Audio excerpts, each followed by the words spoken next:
നിങ്ങളിപ്പോൾ കണ്ടുകൊണ്ടിരിക്കുന്നത് doctor Manoj Johnson face pack try ചെയ്തിട്ടുള്ള ലൈവായിട്ടുള്ള റിസൾട്ടാണ് കണ്ടുകൊണ്ടിരിക്കുന്നത്. അപ്പോൾ ഇത് എങ്ങനെ ഉണ്ടാക്കിയാലാണ് നമുക്ക് ഈ ഒരു റിസൾട്ട് കിട്ടുക എന്നുള്ളത് ഞാൻ പറഞ്ഞു തരാം. ആദ്യത്തെ ഇൻഗ്രീഡിയൻ്റ് എന്ന് പറയുന്നത് ശർക്കരയാണ്. ശർക്കരൻ്റെ പകുതി മതി. അതെടുത്ത് അത് നമ്മൾ പാലിലാണ് മിക്സ് ചെയ്യേണ്ടത്. പാലും ശർക്കരയുമാണ് വേണ്ടത്. അതിൽ പാലിൽ നമ്മൾ ഈ ശർക്കര മിക്സ് ചെയ്യുന്ന സമയത്ത് വലിയ കഷ്ണങ്ങളാക്കി ഇട്ട് കഴിഞ്ഞാൽ അത് അലിഞ്ഞ് കിട്ടാൻ നല്ല പ്രയാസമായിരിക്കും. അതുകൊണ്ട് ഇങ്ങനെ ചെറുതാക്കി ചതച്ചിട്ടോ അല്ലെങ്കിൽ മിക്സിയിൽ അടിച്ചിട്ടോ ഇടുകയാണെങ്കിൽ പെട്ടെന്ന് അലിഞ്ഞ് കിട്ടും. ഈ രണ്ട് ഇൻഗ്രീഡിയൻസാണ് വേണ്ടത്, പാലും ശർക്കരയും. ശർക്കര ഒരു ഹാഫ് പോർഷനും ഒരു കപ്പ് പാലുമാണ് വേണ്ടത്. ഇനി ഗ്യാസ് ഓൺ ചെയ്തിട്ട് ഒരു പാൻ വെച്ചിട്ട് ആ പാനിലേക്ക് പാൽ ഒഴിച്ച് കൊടുക്കുക. പാൽ ഒഴിച്ച് കൊടുത്തിട്ട് നല്ല സ്ലോ ആക്കുക ആദ്യം. എന്നിട്ട് ഈ ശർക്കരയും കൂടെ ഇട്ട് കൊടുക്കുക. ശർക്കര ഇട്ട് കൊടുത്തിട്ട് ഒന്ന് മിക്സ് ആക്കിയിട്ട് പിന്നെ ഫ്ലെയിം കൂട്ടുക. പിന്നെ ഫ്ലെയിം കൂട്ടിയിട്ട് കുറച്ച് ടൈം വേണം ഇത് റെഡി ആവാൻ വേണ്ടിയിട്ട്. എന്നാലും അതിൻ്റെ ഒരു ശരിക്കുള്ള റിസൾട്ട് കിട്ടുള്ളൂ. പിന്നെ നമ്മൾ മതി ഇതാവണില്ല റെഡി ആവണില്ല വിചാരിച്ചിട്ട് ഓഫാക്കി പോവരുത്. അത് റെഡി ആവും.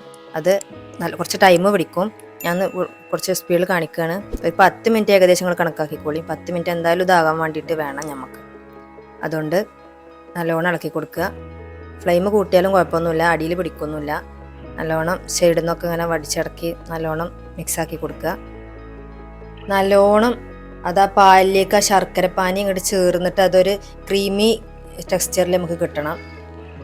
ക്ഷമയില്ലാതെ ഒരിക്കലും ഇത് ഓഫാക്കി പോവരുത്. ഇത് കുറച്ച് ടൈം എടുത്തിട്ടാണ് ഇത് റെഡി ആവുള്ളൂ. അതുകൊണ്ട് ക്ഷമയോടെ നല്ലോണം ഇളക്കി കൊടുക്കുക. ഒരു 10 മിനിറ്റ് എന്തായാലും മിനിമം വേണ്ടി വരും. നമ്മളിത് ചെയ്തെടുക്കുന്ന സമയത്ത് ഇത് 3-4 ഒരു ഫോമിൽ ആയി വരുന്നുണ്ട്. അവസാനം ഇതിന് വരുന്ന ഒരു കൺസിസ്റ്റൻസി ഞാൻ കാണിച്ചു തരാം. ഇതൊരു 2-3-4 പരുവത്തിൽ നമുക്ക് കിട്ടും. പക്ഷെ അതിൻ്റെ ഫൈനലായിട്ട് നമുക്ക് കിട്ടേണ്ടത് ലാസ്റ്റ് ഞാൻ കാണിച്ചു തരാം. ഒരു ക്രീമി നല്ലോണം ഒരു ക്രീമി ആയിട്ട് ഇങ്ങനെ വിട്ട് വരണം, ചട്ടിയിൽ നിന്ന് ഇങ്ങനെ വിട്ട് വരണം. അപ്പം നമുക്ക് അതിൻ്റെ ഒരു പാകമായി എന്നാണ് അതിൻ്റെ അർത്ഥം. ഇനി ഇത് ഓഫ് ചെയ്തിട്ട് വീണ്ടും കുറച്ചും കൂടെ ഡോക്ടർ പറയണത് ഈ ഒരു ഫോമാണ്. കാരണം എന്താണെന്ന് വെച്ചാൽ ഒരു ചെറിയൊരു ക്രീമി ടെക്സ്ചറാണ് ഡോക്ടറും പറയണത്. അപ്പോൾ തയ്യാറായിട്ടുണ്ട്. ഇനി ഒരു ബൗളിലേക്ക് മാറ്റി കൊടുക്കാം. എന്നിട്ട് ചൂടാറിയതിന് ശേഷം അപ്ലൈ ചെയ്യുക. ഫേസിലോ കഴുത്തിലോ നമുക്ക് സൺ ടാന് അങ്ങനെയുള്ള പ്രശ്നങ്ങളൊക്കെ ഉണ്ടാവില്ലേ, നമ്മളെ കണ്ണിനടിയിലെ കറുപ്പ്, അതിനൊക്കെ ഏറ്റവും ബെസ്റ്റാണ്. അപ്പോൾ ട്രൈ ചെയ്ത് നോക്കുക. പിന്നെ പ്രത്യേകം ശ്രദ്ധിക്കേണ്ടതെന്ന് വെച്ചാൽ നമ്മളെ സ്കിന്ന് ഏത് ടൈപ്പാണെന്ന് ഒന്ന് അറിഞ്ഞിരിക്കൽ നല്ലതാണ്. പ്രായം കൂടി വരുമ്പോൾ നമുക്ക് ആ ചുളിവുകളും കാര്യങ്ങളൊക്കെ വരുമല്ലോ, അതിനൊക്കെ ഏറ്റവും ബെറ്റർ ആണെന്നാണ് പറയണത്. നമ്മളിത് അപ്ലൈ ചെയ്യുന്ന സമയത്ത് ഇത് നല്ലോണം ഡ്രൈ ആവാൻ വേണ്ടിയിട്ട് വെയിറ്റ് ചെയ്യരുത്. അപ്പോൾ അത് കഴുകിക്കളയാൻ നല്ല ബുദ്ധിമുട്ടായിരിക്കും. അതുകൊണ്ട് നമ്മൾ അപ്ലൈ ചെയ്തിട്ട് ഫുള്ളായിട്ട് ഇങ്ങനെ അപ്ലൈ ചെയ്തിട്ട് നല്ലോണം അപ്ലൈ ചെയ്യുക. അപ്ലൈ ചെയ്തതിന് ശേഷം മുഖത്തിങ്ങനെ മുഖത്തോ കയ്യിലോ കഴുത്തിലോ എവിടെയാണെങ്കിലും അപ്ലൈ ചെയ്യുക.